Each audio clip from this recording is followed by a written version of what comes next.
Halo, Assalamualaikum warahmatullahi wabarakatuh. Good morning, I'm Sarah Zalia Sahnas from class 4B, and today I would like to present about teaching English to young learners, or TEYL. So in this presentation, I will explain how children learn the principles of TEYL, different approaches, methods, and techniques, and then how to teach the verb language skills and the issues of TEYL in Indonesia. So let's begin with the first slide. Okay, in this slide, I will explain how children learn according to several experts. Okay, for the first, according to Piaget, children learn to active exploration, and then they learn best by doing things, playing, and discovering new experiences. Because of this, teachers should provide activities that match children's cognitive development. For example, instead of only explaining vocabulary, teachers you can use pictures, games, or real objects to help students understand the meaning. Okay, for the second, according to Vygotsky believed that learning happens through social interaction. Children learn better when they work together with teachers or classmates, and teachers provide support at the beginning, and this support is called scaffolding. So as students become more confident, the teachers gradually reduce the support until student can complete the task independently. And then the third is Jerome. According to Jerome Brunner, children learn through discovery. Instead of giving all the answer, teachers guide students to explore and find the answer by themselves. This helps children become active, confident, and independent learners. And the last experts are Herbert Buchas-Scott and Yetterberg. They explain that children learn best through play, repetition, imagination, and meaningful experiences. They also say that children have short attention spans, so teachers should use different activities such as songs, games, stories, and movement to keep students interested and motivated. So we can conclude that children learn best when learning is active, enjoyable, meaningful, and interactive. Now let's move to the next slide. Okay, in this slide I will explain the main principle of teaching English to young learners. For the first principle is implicit learning. Implicit learning means children learn English naturally without studying grammar directly. For example, when students listen to English songs repeatedly, and they naturally learn new vocabulary and sentence patterns without realizing it. So the second principle is contextual learning. This means learning should be connected to real life situations. For example, students can do a role play about buying food in the school canteen, and this makes English more useful and meaningful for them. So the third principle is learner-centeredness.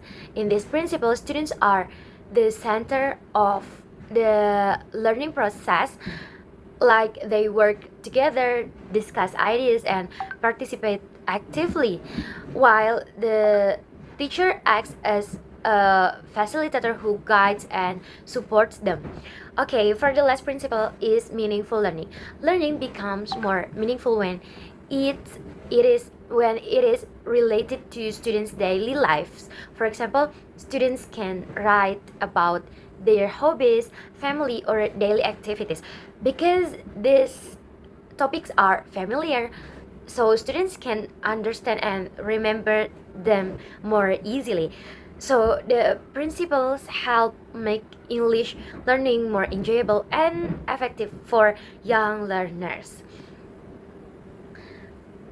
Okay, and next, in this slide, I will explain some approaches and techniques used in TEYL.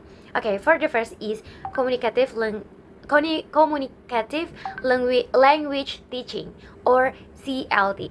CLT focuses on communication, so students learn English by using language in real conversation instead of only memorizing grammar, rules, or vocabulary. And the second approach is total physical response, or TPR. In TPR, students respond to the teacher's instructions with cycle movements.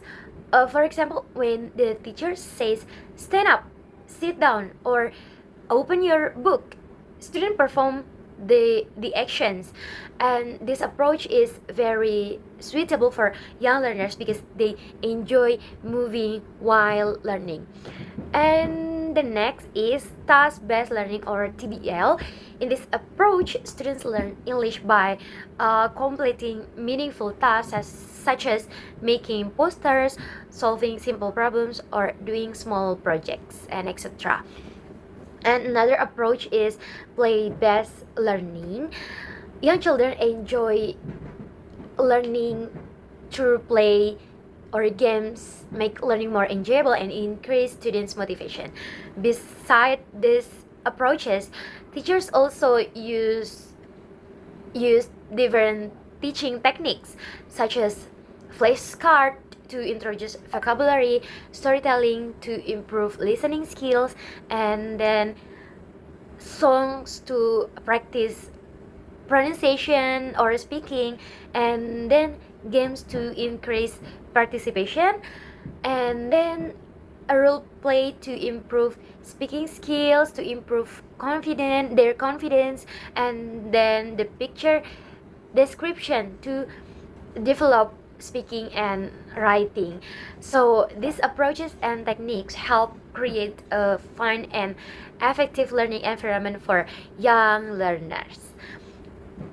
And next, teaching different skills. In this slide, I will explain how teachers can teach the verb language skills. Okay, for listening, teachers can use songs, stories, and simple comments. These activities help children become familiar with English sounds, pronunciation, and vocabulary. And then for speaking, teachers can use pair work, role play, and question and answer activities. These activities encourage students to communicate confidently and naturally. And then for reading, teachers can start with picture books, short text, and matching activities. Pictures help children understand the meaning of new words more easily. And then for writing, students can begin with simple activities such as labeling pictures, completing sentence, and etc. Next, in this slide, I will explain some challenges of TYL in Indonesia. The first challenge is limited teaching resources. Some schools do not have enough books, teaching media, or learning materials.